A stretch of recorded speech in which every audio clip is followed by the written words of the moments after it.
পৃথিবীর যে কোনো ব্যক্তিকে যে কোনো স্থান থেকে আপনার প্রেমে আপনি ঘাইল করতে পারবেন, আসক্ত করতে পারবেন, আপনার জন্য পাগল দিবানা হয়ে যাবে। আপনার সাথে যদি কথাবার্তা বলা বন্ধ করে দেয় তাহলে অবশ্যই অবশ্যই সে কথা বলতে শুরু করবে। এমনই একটি তদবিরের কথা বলে দিয়েছি। আপনি মাত্র সূরাতুল কুরাইশ পাঠ করবেন 21 বার পাঠ করে লবণে ফুদিন, আপনার প্রিয় মানুষটি আপনার জন্য আসক্ত হয়ে যাবে। আমার মনে হয় যে এই একটি আমল ইউটিউবে খুঁজে পাওয়া খুবই সম্ভব হবে না। আপনি পেলেও হয়তো আমি যেভাবে বলে দিব ঠিক সেভাবে কেউ বলতে পারবে না। আমি সরাসরি আপনাদেরকে কিতাব থেকে জানিয়ে দিচ্ছি, আমি জিনের সাথে কথা বলছি। এমনই একটি কিতাবের মধ্যে আমি এই আমলটি পেয়েছি এবং সেখানে পরীক্ষিত এবং শক্তিশালী একটি আমলের কথা আমি আপনাদেরকে জানাচ্ছি। এই আমলটি যদি আমার দেখানো নিয়মে পাঠ করতে পারেন, আমল করতে পারেন, ইনশাল্লাহ ইনশাল্লাহ আপনার প্রিয় মানুষ আপনার জন্য পাগল দিবানা হয়ে যাবে। আপনার নাম্বার যদি ব্ল্যাক লিস্টে ফেলে রাখে, ইমো হোয়াটসঅ্যাপ যদি ব্লক করে রাখে, অবশ্যই সে সব খুলে দিতে বাধ্য হবে, আপনার সাথে যোগাযোগ করতে বাধ্য হবে ইনশাল্লাহ। মাত্র 3 দিন সময় আপনার লাগবে। 3 দিন আমলটি করবেন, 3 দিনই কার্যকরী হয়ে যাবে। আমলটি করতে হবে দ্বিপ্রহরের সময়। প্রিয় দর্শক, আমলটি করতে হবে দ্বিপ্রহরের সময় এবং ওই সময়ে আপনি লবণ দিয়ে কাজটা করতে হবে। লবণের মাধ্যমে কি কাজটা করবেন সেটা আমি জানিয়ে দিচ্ছি। তার পূর্বে আমাদের এই চ্যানেলে যারা নতুন এসেছেন দয়া করে চ্যানেলটিকে সাবস্ক্রাইব করে ভিডিওটি শেয়ার করে সর্বোচ্চ প্রচার করুন। আপনি যদি আমাদের এই চ্যানেলে নতুন এসে থাকেন অবশ্যই চ্যানেল সাবস্ক্রাইব করবেন, ভিডিওটি শেয়ার করবেন। যারা চ্যানেল সাবস্ক্রাইব করেছেন আপনাদেরকে অসংখ্য ধন্যবাদ। সম্মানিত দর্শক, আমলটি করার জন্য আপনি কিছু পরিমাণ লবণ সংগ্রহ করবেন। খাবারের যে লবণ আছে অথবা যে লবণ আমরা ব্যবহার করে থাকি, খেয়ে থাকি, সেই লবণ আপনি এই পরিমাণের কিছু পরিমাণের লবণ আপনি কি করবেন, একটি পাত্রে রেখে আপনার সামনে উপস্থিত করবেন। এরপর আপনি নিজে পবিত্রতা অর্জন করে নেবেন, ভালোভাবে ওযু করবেন। ওযুর শুরুতে আউযু বিল্লাহি মিনাশ শাইতানির রাজিম বিসমিল্লাহির রহমানির রহিম পাঠ করে নেবেন। তারপরে আপনি ওযু শুরু করবেন, যেভাবে ওযু করার প্রয়োজন সেভাবে ওযু করবেন। ওযুর শেষে কালিমায়ে শাহাদাত পড়বেন, আশহাদু আল্লা ইলাহা ইল্লাল্লাহু ওয়াহদাহু লা শারীকা লাহু ওয়া আশহাদু আন্না মুহাম্মাদান আবদুহু ওয়া রাসূলুহু। আল্লাহর নবীজি সাল্লাল্লাহু আলাইহি ওয়াসাল্লাম বলেন, কোন বান্দা বান্দি যখন ওযু করলো আর ওযুর পরে কালিমায়ে শাহাদাত পাঠ করলো, আল্লাহ পাক রব্বুল আলামিন ওই বান্দার জন্য আল্লাহর তৈরি 8 জান্নাতের দরজা খুলে দেন। সুবহানাল্লাহ। যে কোনো দরজা দিয়ে সে জান্নাতে প্রবেশ করতে পারবে, কোনো বাধা থাকবে না, কোনো প্রতিবন্ধকতা থাকবে না। তাই আপনি কেন এই দোয়াটা পড়বেন না, আমলটি কেন ছেড়ে দিবেন?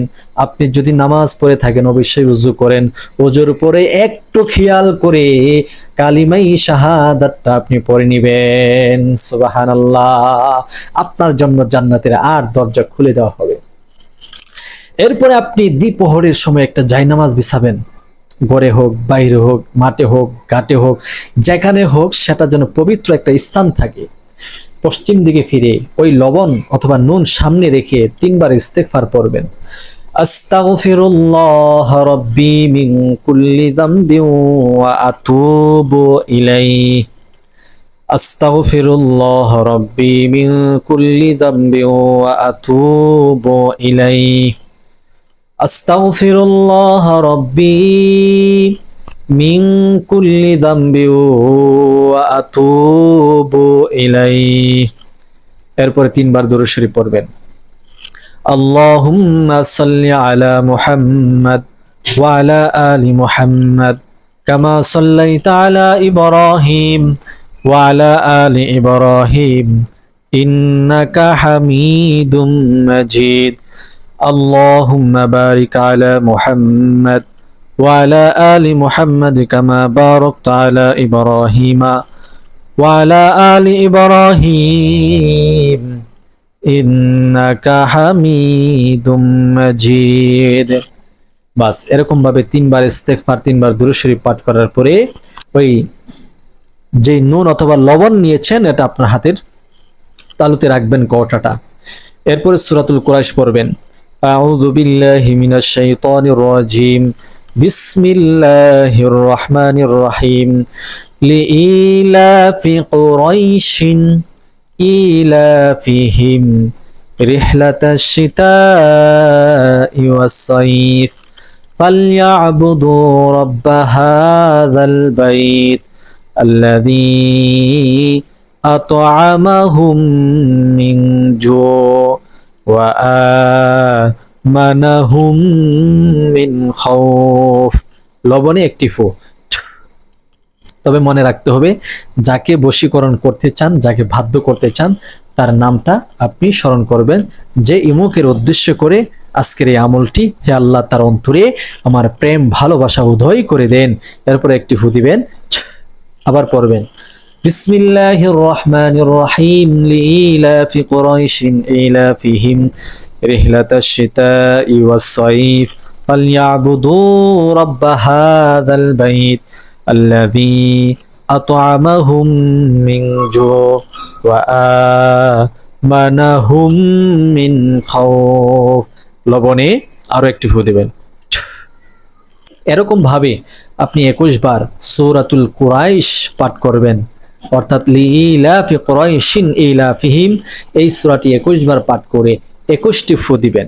সর্বশেষ 3 বার দুরূদ শরীফ পড়বেন, সাল্লাল্লাহু আলাইহি ওয়াসাল্লাম, সাল্লাল্লাহু আলাইহি ওয়াসাল্লাম, সাল্লাল্লাহু আলাইহি ওয়াসাল্লাম। এরপর আপনি এই লবণের উপর 2টি ফু দিবেন। এখন আমরা জানবো এই লবণ কি করব এবং এই আমলটি কিভাবে আমরা শেষ করব। সম্মানিত দর্শক, বিষয়টি জানার পূর্বে একটি গুরুত্বপূর্ণ মেসেজ দিতে চাই। বর্তমানে আমার এই চ্যানেলের ভিডিও অনেক প্রতারক চক্র ডাউনলোড করে নিয়ে তাদের চ্যানেলে, তাদের টিকটক আইডিতে, তাদের ফেসবুকে তারা আপলোড করছে এবং ভিডিওতে লাগিয়ে দিচ্ছে তাদের কন্টাক্ট নাম্বার, যাতে করে আপনারা মনে করেন সেটা আমি এবং আমার নাম্বার। আপনারা জানেন আমার কোনো ভিডিওতে আমি কন্টাক্ট নাম্বার ইউজ করি না এবং কোনো দর্শকের সাথে আমি নাম্বারে যোগাযোগ করি না। জাস্ট ভিডিওর কমেন্ট বক্সে যারা জানতে চাই তাদের প্রশ্নের রিপ্লাই, উত্তর আমি দিয়ে থাকি। এভাবেই আমি আপনাদের সেবায় নিয়োজিত আছি। কিন্তু অসাধু প্রতারক চক্র তাদের নাম্বার দিয়ে আপনাদের কাছ থেকে অনেক টাকা পয়সা হাতিয়ে নিতে পারে। অতএব কখনো আমার ছবি দেখে, আমার ভিডিও দেখেই কন্টাক্ট নাম্বার দেখলে মনে করবেন না যে আমি তাদের সাথে কোনো টাকা পয়সা আদান প্রদান করবেন না। এই জন্য আমি প্রত্যেকটা ভিডিওতে বলে থাকি, বিরক্ত কেউ হবেন না। আপনার যদি আমাদের চ্যানেলটি এখনো সাবস্ক্রাইব করে না থাকেন, করে ফেলুন, ভিডিওটি শেয়ার করে প্রচার করুন। এই লবণ আপনি কি করবেন? এই লবণ আপনি মাত্র 3 দিন, এই লবণ একদিন পরে নেবেন, যে কোনো একদিন আপনি পরে নেবেন। এরপর 3 দিন এই লবণ 3টি ভাগ করে নেবেন। দ্বিপ্রহরে, দুপুরের সময় আপনি চুলার মধ্যে আগুনের মধ্যে এই লবণ নিক্ষেপ করবেন আর বলবেন, হে আল্লাহ, এমুকের জন্য আজকের এই আমলটি, আল্লাহ তার অন্তরে আমার প্রেম ভালোবাসা আপনি জাগিয়ে দিন, তার অন্তরের মধ্যে আমার ভালোবাসা সৃষ্টি করেন, সেজন্য আমাকে মহাব্বত করে। আপনার স্বামী যদি আপনাকে ভালো না বাসে, বলবেন আমার স্বামী আমাকে ভালোবাসে না, আমাকে মহাব্বত করে না, আমার স্ত্রী আমাকে আগের মতো ভালোবাসে না, সে অন্য মানুষের সাথে কথা বলে, পর পুরুষের সাথে সাক্ষাৎ আছে তার, কথাবার্তা বলে, সে আমার কথা কোনো অবস্থাতেই শুনে না। এইভাবে আপনি যাকে বশ করতে চান ওই ব্যক্তিকে উদ্দেশ্য করে করে আপনি এইভাবে কথাগুলা বলবেন। এরকমভাবে 3 দিন দ্বিপ্রহরের সময়, দ্বিপ্রহর মানে আপনার ধরেন 1:15 থেকে নিয়ে 12:15 থেকে নিয়ে আপনার 1টা অথবা 2টা এর মধ্যে দ্বিপ্রহর হয়ে থাকে, দুপুর যেটাকে বলে দুপুর। এই সময় আপনি আমলটি করবেন। আল্লাহর অশেষ মেহেরবানিতে আপনার প্রিয়জন, আপনার আপনজন, আপনার মহাব্বতের জন আপনাকে ভালোবাসবে, মহাব্বত করবে, আপনাকে সম্মান করবে। অতএব আজকের এই ভিডিওটি গুরুত্বপূর্ণ যদি মনে করে থাকেন, ভিডিওটি শেয়ার করে প্রচার করবেন। আসসালামু আলাইকুম ওয়া রাহমাতুল্লাহ।